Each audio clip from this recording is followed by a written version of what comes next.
Good evening and welcome to Thursday's edition of the Regional News. I am your anchor, Antonio Day.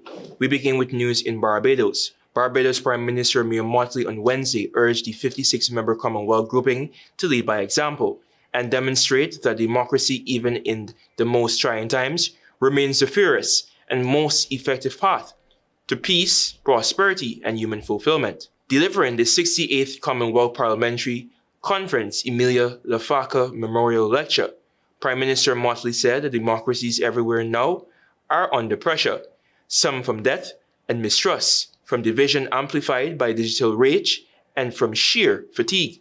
Mottley said it is important to work together with renewed purpose toward a future where democracy thrives within borders and in a shared global community.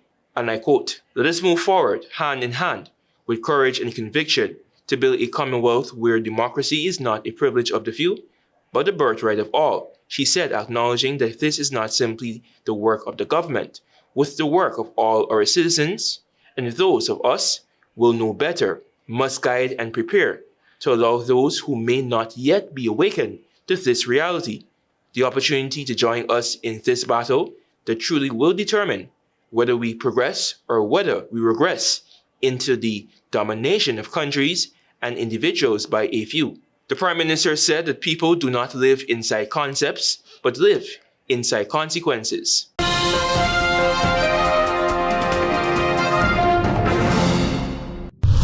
Turning attention to news in Belize. Belizeans residing on the island of Cape Colca will vote to decide whether marijuana should be legalized for production and sale 3 years after the process had been shelved.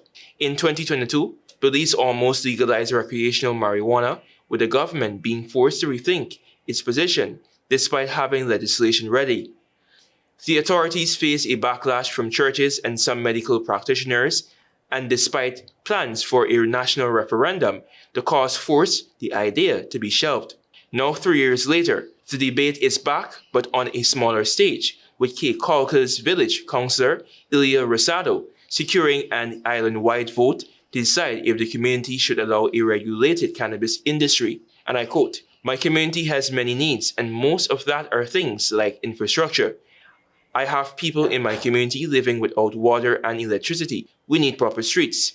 Our schools need help in terms of their own facilities, their own infrastructure, and we never have enough revenue to be able to render the assistance that I would like to help," Rosado has said.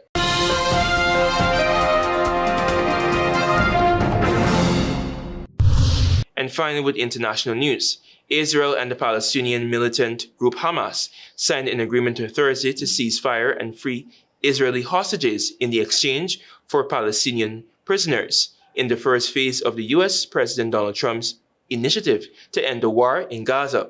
Israelis and Palestinians alike rejoiced after the deal was announced, the biggest step yet to end 2 years of war in which over 67,000 Palestinians have been killed and returned the last hostages seized by Hamas in the deadly attacks that started it. Officials on both sides confirmed that they had signed the deal following indirect talks in the Egyptian beach resort of Sharm el-Sheikh. Under the deal, fighting will cease, Israel will partially withdraw from Gaza, and Hamas will free all remaining hostages it captured in the attack that precipitated the war, in exchange for hundreds of prisoners held by Israel. Fleets of trucks carrying food and medical aid would be allowed to surge into Gaza to relieve civilians, hundreds of thousands of whom have been sheltering in tents after Israeli forces destroyed their homes and razed entire cities to dust. Thank you for watching. I'm Antonio Day. Goodbye for now.